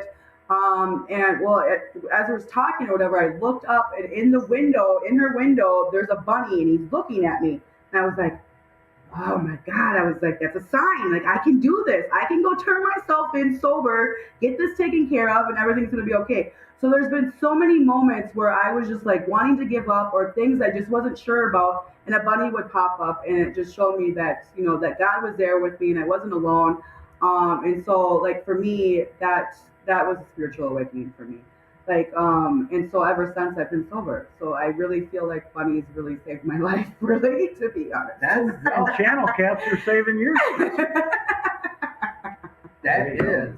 So there's my bunny story if you haven't heard it. I've never heard that. Jesse. I've heard it. Yeah. Okay. No spiritual. How you made? No, I don't. No. For all you know, you figured. I could have. You figuring out you like fishing. Like some people think spiritual experience, and everyone's own definition is their own. Like I realized over time, like it's a bunch of these moments where I'm all of a sudden happy about where I'm at in life. Like that to me is spiritual experience. You figuring out you have a new hobby, anything. So like I said, I've finished my first step. I haven't presented it yet. I don't know what a lot of this stuff means. What do you mean by saying that? Like, what do you mean? Spiritual experiences. Right now, I mean, I get it, but I don't get it. See, me too. No, when I've heard that, like, I'm thinking, oh, you mean like I think I saw God? No, I know it's not God. I know it's not religion. It's something, it's an aha moment. And I probably have, but I haven't realized it yet, because I haven't put enough thought in, or I haven't been asked the right way. He's asking you now. Right, but I have no answer right now. No, like I said, you can say I'm your spiritual. No, my first 3 years, I could have told you I had a spiritual experience. You're more of a rude awakening. I'm teasing. But what I'm saying is, like, I could tell you now, in those first 3 years, I had a shit ton of them. My definition of what that means to me is different than what it meant to me back then. Do you want him to read you the definition of spiritual experience? No. Oh. No, and it's like I said, I don't care what, this sounds bad, I'm not snapping back at it, but I don't care what a definition is. Yeah. To me, what it means is some aha moment, or realizing, I think it's gratitude for me. It's a lot of these moments where I'm all of a sudden realizing how grateful I am for where I'm at in the moment. So what I'm thinking, I'm hearing from you, Jesse, is that you are having a spiritual awakening versus a spiritual experience. A spiritual experience is something that is sudden, profound, and happens right, boom, like there's no mistaking it. A spiritual awakening is something that happens over a period of time. Okay. So being led to fishing, being led to another job, being led to your relationship with Ashley, being led to your recovery. You see what I mean? Okay. These are all things that are starting to help you become who you think your higher power wants you to be. Do you see what I'm I think so. Do you understand what I'm trying to say? A little bit. So so I think you're having what is called a spiritual awakening. So and that's you're being what a part I of just it. mentioned. Yeah. I did the spiritual awakening. That's exactly what Well, yours was a spiritual experience because it was something. Boom, boom. Not following anything he's saying. Because you're on your phone. No, I'm listening. I'm trying to. I know, but I'm saying is that's been explained to me 100 times in 5 years. What he's just said. And and some people don't understand that. No. But that's the way it was explained to me, is that a spiritual experience is like what happened to Bill W. when he finally realized that he fell out of bed on his knees, it says in the book, and realized that God can help him change. Boom. And it was sudden and profound. It happened. Boom. There was no mistaking it. And then what happens to a lot of us is we bring the body and the mind will follow. I think you've heard that, right? Okay, so things keep happening, little things over time, which become a process. Like I said, you can't get a minute uh, of recovery without 30 seconds first. You can't get a day of recovery without a few hours first. You see what I mean? So it happens over a period of time, and I think that's what's happening with you, and hers. What she was describing with the rabbit thing is these were spiritual experiences because they were boom, they were right there in her face, happened now. That's not a coincidence. And then after the fourth or fifth bunny incident, she's like, whoa. Yeah. So boom, it finally hit you that that's a spiritual experience. So now do you understand, what I was describing? A little bit. A little bit? No, and that's okay because some people don't. Some people don't. So that's what I'm saying is if we keep doing things differently, things become differently. If you keep doing the same old thing over and over again, how does your life change? Okay.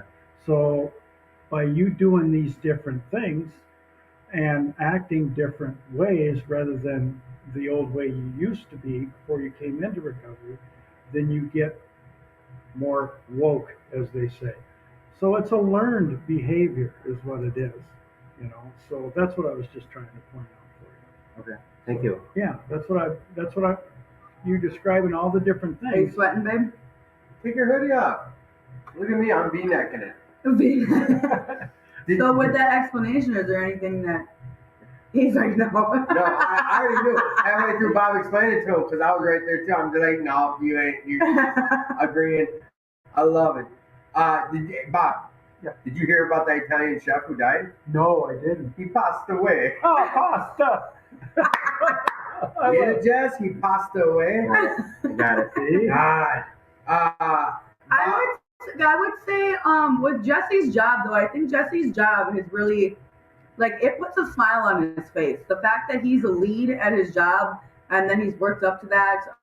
Like he wakes up, like his alarm goes off, he's not happy to get up super early, but his job makes him happy. Like I see him happier than I think I've ever seen him since he started this job.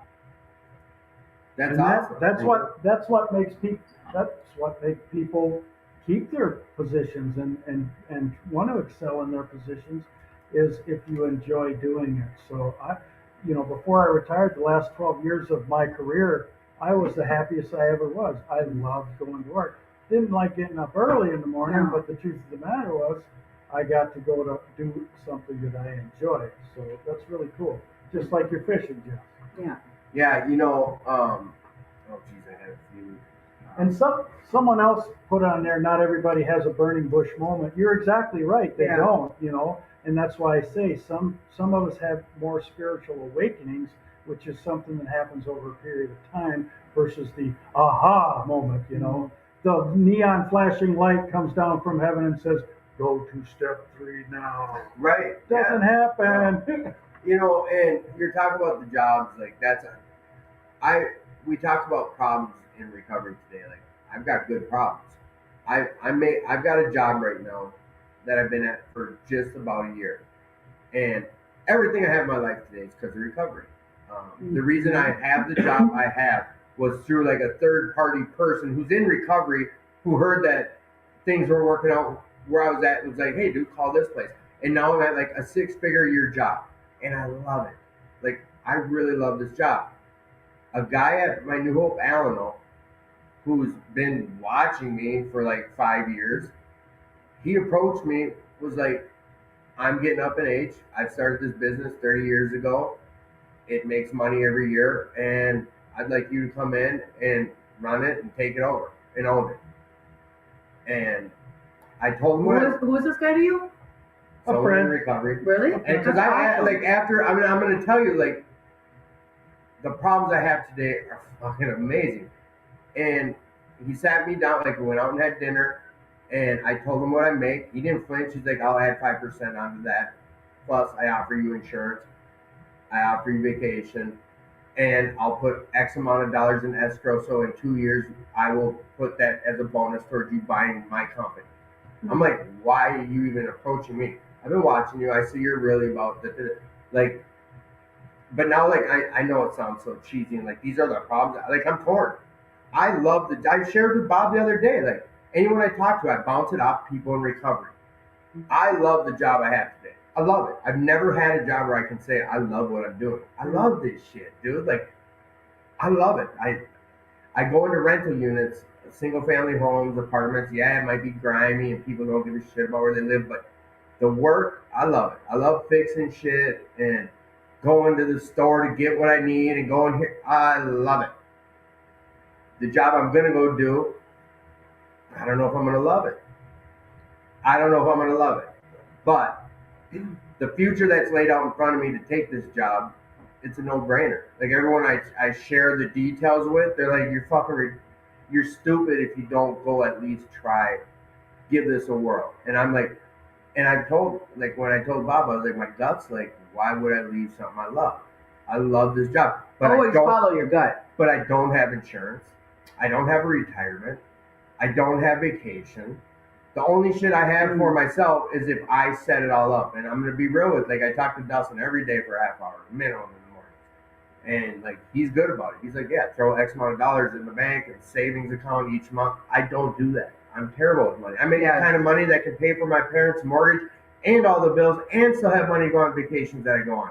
But I don't. I'm terrible. My addiction comes full. I like to blame my addiction for the way I spend money. But I do too. what I'm getting at is like the problems I have today are fucking awesome. They're awesome. I can let myself believe that I have problems. When in retrospect, 5-6 years ago, my problems were trying to find a clean needle. Trying to figure out who's the next person that trusts me enough that I can either rob, get over on, or collude so I can get at least $50 for half grand to go shoot some heroin. Like those were my problems for a good 10 years. And now I'm debating, do I take this $100,000 a year job or this $100,000? You see what I'm saying? Yeah. Like that's a spiritual experience for me. Looking back, like sitting up here like an umbrella, looking down at the situation I'm in right now, that's some God shit. Mm-hmm. To realize, not the situation, but to realize, like the problems I have today are they're awesome problems compared to what I thought were problems before. That's my, like, the definition shit, I don't, like, like I can hear it 100 times. I've heard it for 5 years. I don't follow, if it's in the moment and just, I don't get that shit. I do it like you did. Oh yeah. I do that same shit. So I knew the first time you started shaking your head saying, oh yeah, I was like, you don't get it? You don't get it? Like, I don't get it. No, life is good today. The problems that I have, I like to say we, but see, my outpatient treatment taught me about I statements. When I don't use I statements, that means I'm implying that you are in the same boat as me, and I don't want to hurt your feelings. You see, I'm being a smart ass. Yeah. It's what it is. So, spiritual experiences. We talked about that. I know I've seen you at church. Now, my question. So lucky. No, that's not what my question is. Do you have a higher power, and what do you do about that?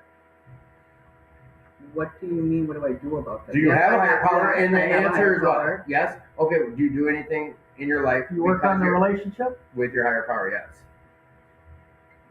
Like church or like recovery meetings or faith-based stuff or I do. Meditation. You know how I started that conversation with I see you at church? Yeah, I'm like what? So I do have a higher power, which I call God. I have a relationship with my higher power. I do pray. Do I get on my knees and pray? No, but I do pray. I've been wanting to like the thought in my head. Like I'm like I really need to the first thing I need to do when I wake up in the morning is get on my knees and pray. Okay, that is a. What happened? Can that go somewhere? To what? What is that? What are we talking about? What? Those are wire nuts. Oh, I'm like. They're for my job. They were in my pocket. Shit. They're the bunnies talking to you again? No, What they the look like needle caps. Oh, they do, don't they? Yes. Nah, I'm like, not in nah. They're little really? orange wire nuts, and Oh, they my kind of look God. like needle caps. But these are no needle. Hey, if you were shooting dope with needle caps like that, look at I those wire see nuts. from a distance, I'm like, what the fuck? Sorry for my cursing. Okay, squirrel. Anyways, yeah, I do have I don't even remember what I was Thank talking you, about. Bob. We love you, Bob. I love you, Bob. Have a good night. So I would really like to start growing with my higher power more. I would definitely like to start getting on my knees and praying. Instead of just praying, I would like to start my morning with that. But I've been saying that for a long time. So I just need to do it. But I've been slacking on church. I used to go to church every Sunday, and then I stopped going, and then I started going back again, and then I stopped going. And then I just seen Rob the other day, and he says, "Why haven't I been singing at church?" And I'm like, "Oh, so that's God right there, noticing that I'm not at church." And so, yeah, so I definitely want to start going back to church. When I don't go, I feel a little not connected like I usually am. And then when I go for the first time of not going, I'm like, yes, this is what I've been missing. So yeah, so Would you say it's convenient? what going to church? Going, because like you just said, like when you're not there, Like I feel a different, yeah, but then when you go, you're like, oh, this is the shit. This Yeah. is why I like it so much. yeah, You get fulfilled. absolutely. Jesse, do you go to church? I tried it. And I didn't. I watched the clock. I don't know. I did. So I did the Serenity Village for like 6 months. there's not a right or wrong. You No, know there's- that. Okay, yeah. good. So I did Serenity Village for like 6 months, and I felt like I got burnt out on it and haven't been back since. Sunday and then- church or Tuesday recovery meeting? So in the beginning, I did the Tuesdays because I was in a sober house that had to go there. Okay. And I actually did enjoy that one better. But then the 6 month straight stint was all Sundays. And I mean, it was fun for a minute, but I just got burnt out on it. And then we started going to another church over Northeast. I forget the name of it. Doesn't matter what it is. Or no, North side. Yeah. And That one Samantha really is involved in. So, and that one was fun. We got to eat, and it was more of a fellowship. What do you mean fun? It was fun. We got to eat. It was fun. I get it. No, hey, There was a big group of us that went. That's his. Like that's his, and you're not wrong for it. No, he's not wrong. I get. Hey, there's We're places looking for- I gotta go because it's fun. Right. If it's not, I'm watching the clock. Right. I'm watching the clock. So I haven't been to church in I don't know probably since I started this job. There's a lot of things that I did a year ago that I don't do anymore because of this job, and it's just an excuse. I'm being lazy right now. I'm burnt out, and But do you enjoy your job? Like, do you enjoy it? I don't think I enjoy it as much as she kind of explained that I do. Yeah, I know. But I thought you really dig love it. No, I no, dig that's all he talks about. So like That's all he does by the sounds of it. It's not wrong. I'm just saying, like, do you find your happiness because of your job? Do you get happiness out of your job? I make it fun. So we got a group of 5 or 6 people now who are all in the program. Yeah. So it's getting better and better. It's it's not me working with somebody who's hungover all day. It's me working with 2 buddies who are in recovery, and now we get to like. And let's say what it is. You're traffic control, right? So yeah, I'm holding a stop sign and directing traffic, and there's me and another guy on the radio. And we talk on the radio, and when we have a spare minute, we might crack a joke over the radio. But it's me standing by myself. Some could say like that could be really fun, like mundane. It was super hard in the beginning. I think a lot. I'm an overthinker, Right. But it's getting better. I'm getting used to it, and I have more responsibilities now. So I'm not just standing there. I'm giving everybody breaks. I'm setting up. I'm tearing down. And it's so there's more to the job now than there was in the beginning. But yes, it's a very boring job, and it's the easiest job I've ever had. But it pays more than I've ever That's what's up. thought I'd ever make in my life. And you're union, right? A union, so Yes. I got I got good benefits. And if you stick with it, you got a good retirement, a pension, Yes, like all of that jazz. Yes, Like- and I can move around. I don't have to stay where I'm at, but I'm having fun. Right. You don't have a reason to leave. No. Or you haven't told yourself you need to leave yet. So you're not unhappy with your job. There are times where I'm embarrassed to tell people what I do. Yeah, I don't. It's getting less and less though. I'm Embarrassed? Like, what do you mean? Like ashamed of it? No, a little bit. So I told some people that I don't. What did I tell them? I told them at the end of the day, I can't look at what I did and feel like I accomplished something. Yeah, there were no accidents all day, and everybody stayed safe. But I can't look at that bookcase and say I built that. You know what I mean? I can't drive Ashley down this back road real quick and say, hey, look at that roof up there. I get it. I get that. I don't get that fulfillment part of the job, but I don't know. But see, you already touched on a few things about your job that could be like life saving. Yeah. You're saving Granny from going into the fucking ditch, or Mom from not killing 3 kids in the car. You can't see it that way yet, but like eye of the beholder type shit. I don't know. I'm learning to accept it. I'm having more fun. Acceptance. Bam! Got him. Got him. So you know what though, like, I don't know, like that. It hurts my heart to hear someone talk the way you just did about that, like being ashamed of what you do. And it's not like that no more. It was. It definitely was. And it's not about me. I'm just telling you, like, I want to tell you, like, find some joy in your shit. Like, I just got lucky that I'm doing what I like and getting paid dumb. Like, that is whatever. I'm also almost double your age, dude. Like, that don't mean shit. It's not a comparing game here. It's more or less like you do a job that you've been doing. Like, you don't call in because you're hungover. Like, you show up because you're on the schedule. Like, you're responsible today, right? So I haven't called in once. Not once since I've been clean. I've never called in until last Sunday, and I called in the day before. What, did you get COVID? Because I had COVID. And I called in the day before. I didn't call in Monday morning. Right. So I almost want to not tell people about that, but I've never called in since I've got clean. I've had 4 jobs now since I've been clean.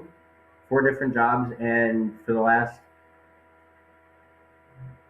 year and a half, I've almost 2 years. I have not. It's fuzzy. And that is due because of recovery. Yeah. That is because of recovery. Well, this is what I wanted to touch on. We kind of blew by it because I passed it to Bob, but your guys' vacation, like it was blowing my mind on the 2nd year of recovery when I took a vacation and I paid for it. Like, I didn't need my mom's money. I didn't need help. I told work, like, I need a week off. Like, the whole aspect, and you did say something like, you went on a cruise and you couldn't believe that you were doing this. Like, this is something that wasn't even feasible or in the realm of life. Like, how was that? Like, wasn't this one of your guys' first real vacations? Together? Like, as a couple and doing it responsibly? We've been to Indiana for like a recovery event or something like that. So we've traveled out of Minnesota, but like this is like a real vacation. Like, this was the first, and it was amazing. And all, like, I think that plays into it. Like, that the whole being responsible and taking a vacation. Period. Like, you called work, you scheduled the time out, you had your money saved, and like, and what you guys flew? Where'd you guys fly to? We flew to Fort Myers because we went and visited some of my family members. That's right. How long was it? Like 3 days before? No, we just went the day before and visited with my family, and then drove to Miami, and then the boat was in Miami and left out of Miami. That's the shit. Like, that's recovery fun, I think. And then but speaking of like paying for the ship and stuff like that, like recovery, like Jesse and I have been in this apartment we've been in for 2 years. Our bills have been paid on time for 2 years, not just rent, but all of our bills, our car insurance, phone, but like all of that. We, like, because of recovery, we're able to do that and still have money to go on vacation. Like, recovery has changed both of our lives, not just mine, but both of our lives in so many ways. And that's an aha moment. Like, to be able to save money, I can relate so much to what you said. Like, I should have more money in my account, but I'm gonna blame it on addiction too Right. because my spending habits sucked when I was in addiction. So like it's I'm not the best at saving money, but I have money to pay my bills. I have But money here's the other to thing. buy things I want to buy. We can I'm crush okay. all that shit by saying this. Like, how long haven't you smoked for? It will be 3 months on the All right, bet. smoking cigarettes. Whatever. Like, Yeah, well- but you kept smoking because it was your addiction. Yeah. And then what? You're in the gym now, eating better, losing weight. Yeah. Okay, well, you weren't before because of what? Your addiction. It's a cop out. It is. Yeah. I use that cop out of Yeah. I know better. Like when I go to the doctor, I don't even be asking me anymore. Like, damn, I don't get why I'm so overweight. I eat till I'm fucking going to sleep, and I'm eating like shit. I smoke, I chew and vape and do all this unhealthy shit. I know better, so I can't blame that shit on my addiction. I know not to go to the gas station 3 times a day and buy dumbass shit. Yeah. Because you do that 5 times a week, boom, there's $300 that you tricked off. Just dumb stuff. Like, we know better. It's willpower or sacrifice, call it what you will. Yeah. Sacrifice today so tomorrow's a little easier. Well, we're getting to a point of wrapping show time up. Look at Jess. Well, we're gonna let you close it down, Jess. So come on, share a little bit before we leave. What were you expecting when you came into this room for the podcast versus where we're at now, an hour and 48 minutes later? So I did my best not to overthink this podcast. So originally we were supposed to be on 2 weeks ago, and I did a great job of not thinking about it. I was really excited to go on, and then I had to call you. And the way he answered the phone was, which one of you is backing out? That's what he said. You didn't tell me that. No, that's how he answered the phone.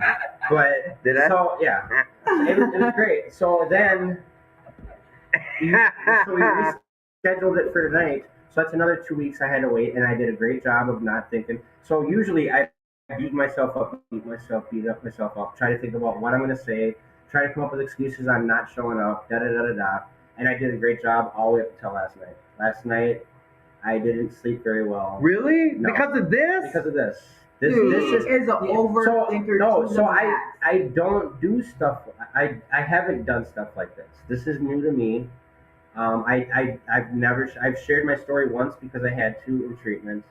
Like I said earlier, I don't share in meetings because I don't feel like my input is going to help anybody, and I don't feel like it's going to help me. Has any of that changed tonight?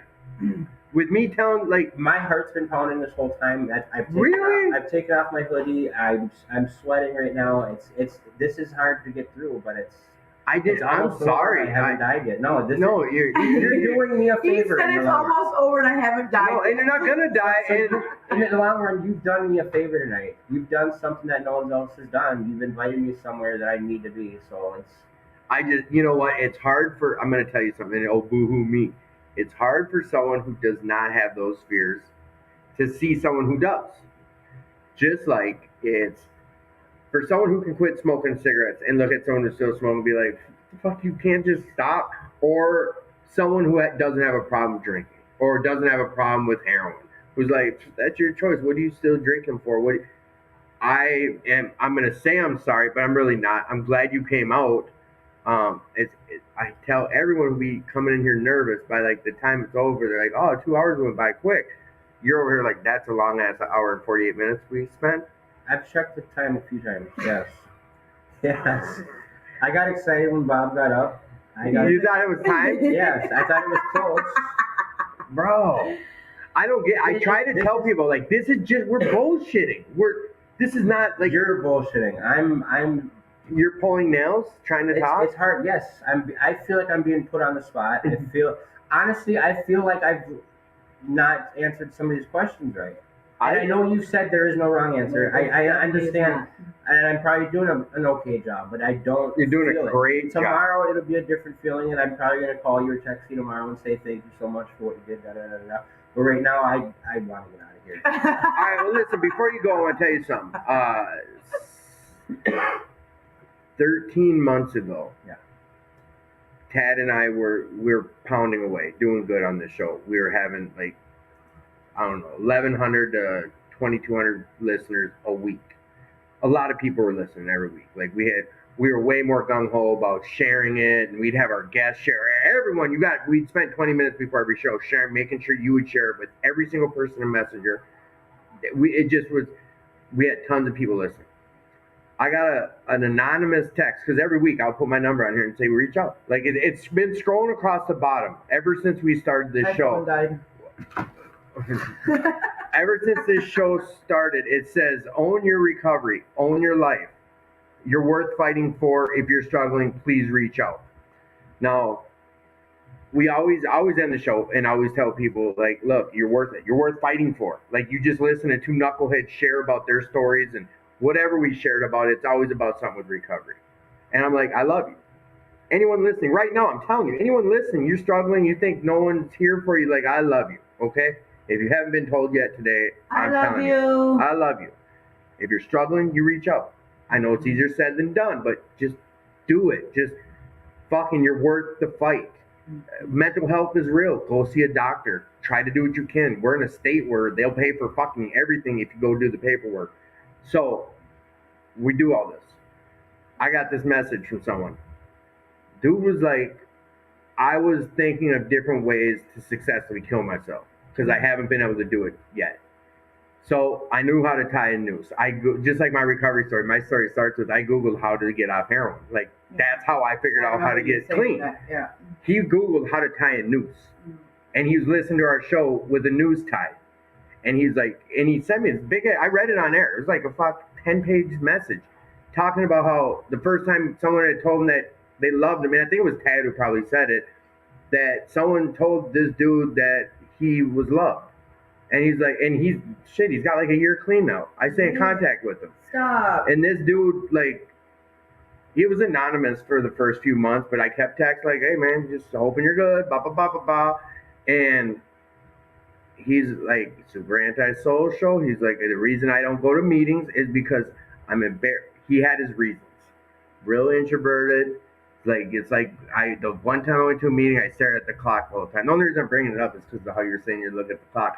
But the littlest things you might do or say, I know you're in your head thinking you didn't answer questions, but you shared enough shit that, bro, you could have saved someone's fucking life. Mm-hmm. That's what this recovery thing is about. I don't know if something someone else has said to you in this last 3 years stuck out, or with Sam showing you fish and whatever. Those little things, like, it is your duty to do that for someone else. And tonight you did it. So the fact that you're here with a microphone in front of your face, that is it. I think that will help somebody get out of their shell. Yes. And I think we highlighted enough about how much of a fucking headache this has been for you. Yes. I'm fucking with you, but whatever. You got outside yourself, you came and did something. Yes. And I've been trying to bant on for now we've been here an hour and 55 minutes. My longest show in almost 3 months, because we've been doing only about an hour and a half. I wasn't going to tell you ahead of time because you've been all excited to get out of here. All right, so I'm glad you shared what you did. I really appreciate you getting outside yourself and coming on and sharing. And Ashley, close up with something. We're going to talk about gratitude in a second. Matter of fact, Jesse, what are you grateful for today in life? I'm grateful for the people in these rooms, for acceptance, and second chances. I'm grateful for you, Tim. You are an amazing. Too fun. I know I'm amazing. Yeah. No. You are an amazing, and the growth that I've seen you throughout the years has been absolutely amazing. But I thank you for inviting us to this and doing this. I'm grateful for Jesse for being in my life and for being my rock. He says that I'm his rock, but he's also my rock. And I'm grateful for everybody that's listening and that has been supporting me since day one. I could go on and on with gratitude for real. But I'm grateful that I'm here. I'm grateful that I almost have 3 months without any nicotine. I'm grateful for the show, to be able to help people that may pop on here or just come across it and pop on, like, what is this about? And it could save somebody's life. Like, I'm grateful for recovery in general.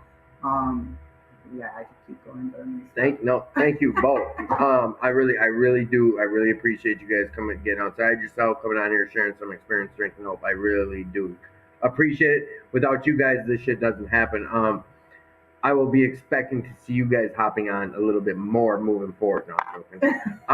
So 2218. Matter of fact, if you don't got shit going on, what is it, 11 o'clock, 12, for the next 2 hours, Icky Paw's still having their Halloween bash down here. Like young people in recovery. There's over 100 people downstairs in the auditorium and annex having a Halloween party. So put on your little Halloween costume and come on down. Like, check it out. 2218, that's where we're having the podcast from. This is the place that helped save my life. It's here to help save your life. If you got someone in recovery or someone looking for recovery or a family member struggling, send them to 2218. If you want to come down here and volunteer, we definitely could use some volunteers. If you want to just, that's how this place runs, is volunteers. People volunteer to sit at that front desk. People volunteer to clean up this place. That's the reason this club is here. Been here. It's the world's longest running Alano club in the world.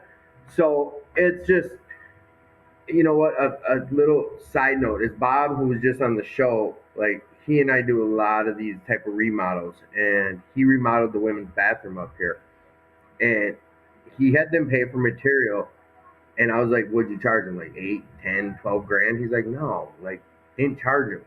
Like, what the fuck? Why wouldn't, like, this is what we do for money. He's like, that place saved my life. You can't put a price on my life. Yeah. That's recovery, like, period. And that helped me with a lot of things. With this club, this is the only place I was able to go to when everyone else closed their doors during COVID.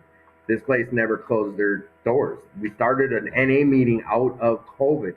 There was AA meetings going on. No, this place is the business, and I love it. So come support this club. On Sunday, we've got the Alano itself is having a Halloween bash costume contest, like 50, there's 3 different categories, $50 prizes and some. I think more donations are coming in to give away. So come on down, make this your club. Again, if you're struggling, please reach out. You're worth fighting for. You're worthy. I love you. Till next week. Oh, next week is Rick and Jesse. I want to see the comments. And we're on, what's on the comments? Do I need to read some? No. Oh. I want to see, my phone's been dead for a while. Okay, yep. So next week we got Rick and Jesse. I think we're on step 11. Rick and Jesse from the 4-Step Workshop on Wednesdays. Until next week, we love you and adios. Jesse. Thanks for having us. It's over, bro. It's over. You did it. You killed it. You killed it like them